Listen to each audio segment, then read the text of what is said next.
नमस्कार, मैं हूं अमरीश कुमार। आज मैं एक यूपीएससी के ऐसे जो आईएएस 2020 एग्जामिनेशन में पूछा गया है उसको मैं डिस्कस करूंगा। तो इससे आपको ये पता चलेगा कि हम किस प्रकार से एक ऐसे को लिख सकते हैं और कैसे लिखना चाहिए, क्योंकि आपका पूरा सिलेक्शन जो बेस्ड होता है निश्चित रूप से ऐसे के पेपर पर बेस्ड होता है। और सबसे खास बात इंपॉर्टेंट ये भी है कि आजकल ऐसे जो पूछे जा रहे हैं पिछले 2-3 साल से, वो एब्स्ट्रैक्ट ऐसे ज़्यादा पूछे जाते हैं, जिसका मतलब होता है फिलोसफिकल ऐसे होते हैं।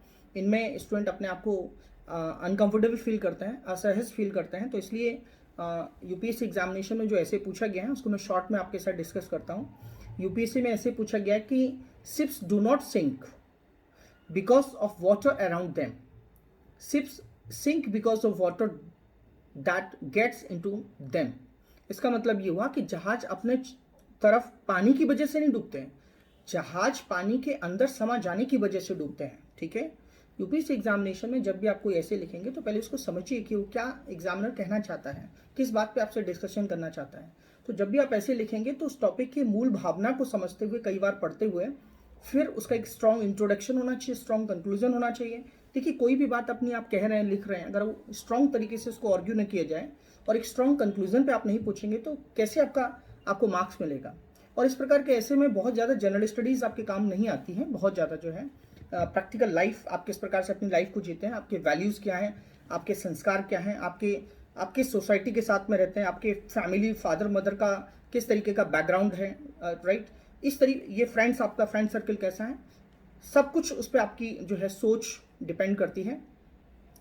तो ठीक है, इस निबंध को हम कैसे लिखेंगे, मैं एक बार फिर से रिपीट करता हूँ कि जहाज अपने तरफ पानी की वजह से नहीं डूबते हैं, जहाज के अंदर पानी के समा जाने की वजह से जहाज डूबते हैं। इसका कुल कंक्लूजन ये होता है, टोटल मिला के अगर मैं एक शब्द में कहूँ, व्यक्ति का पतन इसलिए नहीं होता है कि चीज़ें चारों तरफ घटित होती हैं। व्यक्ति का पतन इसलिए होता है क्योंकि वह उन सब चीज़ों के साथ अपने आप को इन्वॉल्व करता है और उसको अपने अंदर समाहित कर लेता है। ठीक है। जैसे मैं आपको बताना चाहूँगा कि the enemy lives within you, दुश्मन आपके अंदर ही रहता है, लेकिन दुश्मन पर विजय प्राप्त करने की जरूरत है। जैसे मैं आपको बताना चाहूँगा कि आप देखिए कि आपके अंदर, आपके चारों तरफ क्या क्या घटनाएं घट रही हैं, राइट। आपके अंदर देखिए, देखेंगे कि बहुत सारे जो लोग हैं, राइट, वो अपने सिस्टम को मैनेज नहीं कर पाते हैं, अपने इंटरनल सिस्टम को मैनेज नहीं कर पाते हैं, राइट। होता क्या है, जैसे ईगो है, अहंकार जिसको बोलते हैं, ईगो व्यक्ति को ले डूबता है। रावण का ईगो नहीं चला, ये आप डिस्कस कर सकते हैं। आप कौरवों की बात कर सकते हैं। देखिए, क्रोध, अगर आपको एंगर है तो क्रोध में आप कुछ भी कर सकते हैं, अपना ही पतन करेंगे। मान लिया, आप छोटा सा एग्जाम्पल है, अगर आप तेजी से अपने मोबाइल को पटक देते गुस्से में तो अपना नुकसान कर रहे हैं, आपका ही पतन हो रहा है, किसी दूसरे का नहीं हो रहा है। अगली बात करते हैं, डिजायर, अटैचमेंट, बहुत सारी इच्छाएं हैं, इच्छाएं दुख का कारण है, राइट। उसके बाद फिर आप देखेंगे लस्ट, डिजायर जिसकी बात कर रहे हैं, इच्छाओं की बात कर रहे हैं, ठीक है, जो मैं कर चुका हूँ। उसके बाद आप किसकी बात कर सकते हैं, बॉन्डेज की बात कर सकते हैं, बंधन, राइट। आपको बंधन है चीज़ों का, या फिर आपको इग्नोरेंस है, ज्ञानता है, आपको चीज़ें आप ठीक रूप में देख नहीं पाते हैं, आपको इतनी एबिलिटी नहीं है कि चीज़ों को आप समझ पाएँ। तो अज्ञानता से क्या होता है, इग्नोरेंस से क्या होता है कि चीज़ें सही रूप में आपको दिखाई नहीं देती हैं, जिससे आप लाइफ में डिसीजंस ठीक से नहीं ले पाते हैं और अपनी ज़िंदगी को कैसे जीना है ये भी नहीं समझ पाते हैं। आप जो है इस प्रकार का जीवन जो होता है ये निश्चित रूप से जो है बहुत ही कठिन होता है, डिफिकल्ट होता है। अभी मैं आपसे कहना चाहूँगा कि आपके पास नेगेटिव फोर्सेस के लोग बहुत ज़्यादा रहते हैं, नेगेटिविटी वाले, नकारात्मक ऊर्जा आपके अंदर भरते रहते हैं, फिर आप क्या हो जाते हैं, डिप्रेस हो जाते हैं। अभी आपके अंदर मैं आपको बताना चाहूँगा कि बहुत सारे लोगों के अंदर लैक ऑफ वैल्यूज़ है, मॉरलिटी नहीं है। तो इससे क्या हो रहा है, आप देखेंगे कि आज सब कुछ होते हुए आर्यन खान का एग्जाम्पल आप दे सकते हैं, सुशांत सिंह राजपूत का एग्जाम्पल दे सकते हैं, बता सकते हैं कि उनका जहाज क्यों डूबा, मतलब क्या कारण थे। कुल मिला के एक मैं बहुत शॉर्ट में कंक्लूजन आपको यही देना चाहता हूँ कि आपको ये बताना है कि अगर आप पैसिमिस्टिक जीवन जी रहे हैं, डिप्रेशन में चले गए, मैटेरियलिस्टिक जीवन जी रहे हैं, एक्सट्रीम कंडीशंस में आप रह रहे हैं, आप वल्नरेबल सोसाइटी में रह रहे हैं, मतलब स्लम एरिया में रह रहे हैं, आपका सर्कल, बाहर का इन्फ्लुएंस आपका बहुत बेकार है, तो कहीं ना कहीं जो है निश्चित रूप से आपके जीवन में बहुत सारी परेशानियां खड़ी होंगी। अब आपको बताना है कि देखो, आज दिल्ली में पॉल्यूशन की समस्या क्यों है, उसके पीछे क्या कारण है। आप हिस्ट्री में बता सकते हैं कि 1857 का जो विद्रोह हुआ और उसमें जो हमारे फेलियर्स हुए वो क्यों हुए। 1947 में आप देखेंगे देश में पाकिस्तान बना, राइट, कम्युनलिज्म हुआ, दंगे हुए, क्यों हुए, ये बता सकते हैं आप। इस ये सब इंटरनल, हमारे यहाँ कुछ इंटरनल लूप होल्स थे, कमियां थी, जिसके कारण ये सब हुआ, राइट।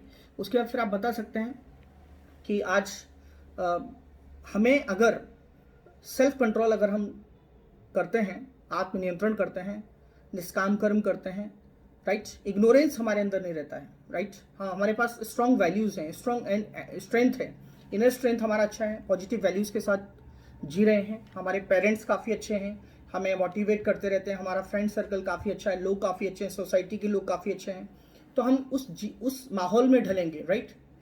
फिर हम ऐसे एग्जाम्पल देंगे, हम कुछ महावीर स्वामी के साथ डिस्कस कर सकते हैं, बुद्ध के साथ हम डिस्कस कर सकते हैं कि बुद्ध किस प्रकार से जो है उन्होंने एक कह सकते हैं कि पूरे विश्व के लिए एक संदेश दिया, ठीक है। उनके क्या क्या प्रिंसिपल्स थे। अब्दुल कलाम साहब के बारे में डिस्कस कर सकते हैं।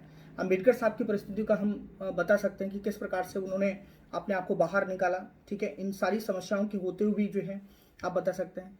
तो यहाँ पे मेन इंपॉर्टेंट चीज़ क्या है? इंपॉर्टेंट चीज़ ये है कि अगर आप किसी बड़े ऑर्गेनाइजेशन में, अगर आपके पास मॉरल वैल्यूज़ नहीं है, इनर स्ट्रेंथ नहीं है, आर्ट ऑफ लिविंग नहीं है, राइट, अगर आप चीज़ों को हल्के में लेते हैं, सेल्फ कंट्रोल आपके पास नहीं है, ये सब चीज़ें अगर आपके पास क्वालिटीज़ नहीं हैं, तो फिर होगा ये कि डिक्लाइन का कारण बनेगा, पतन का कारण बनेगा। कंक्लूजन में आप क्या लिख सकते हैं? कंक्लूजन में लिख सकते हैं कि लाइफ जो है उसके लिए बहुत ज़रूरी चीज़ होती है, एनर्जी की बहुत ज़्यादा ज़रूरत होती है, समय, टाइम और एनर्जी।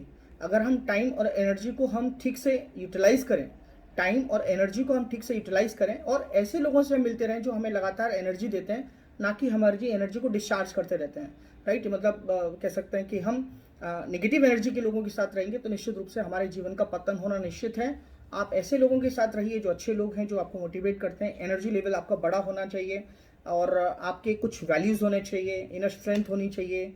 उसके लिए आपको क्या क्या करना है, ऐसे लोगों से आपको सीखना है और अपना आत्मनिरीक्षण करते रहें और check for leakages, right, check for leaks on a regular basis. आप अपने जो भी आपके छिद्र हैं, जो आपकी लूप होल्स हैं, कमियां हैं, उनको लगातार जो है उन पर आत्मनिरीक्षण करें और उनका मूल्यांकन करें और सफलता की ओर आगे बढ़ें, सक्सेस की ओर आगे बढ़ें। और इस तरीके से आप कुछ एक हल्की से, मैंने जो है एक एट ए ग्लांस में चीज़ों को मैंने बहुत शॉर्ट में बताया कि आप इस प्रकार से लिख सकते हैं 10 to 12 पेजेस में इन सबको डिस्कस करते हुए और विभिन्न पक्षों को डिस्कस करते हुए निबंध को आप लिख सकते हैं। थैंक यू, धन्यवाद।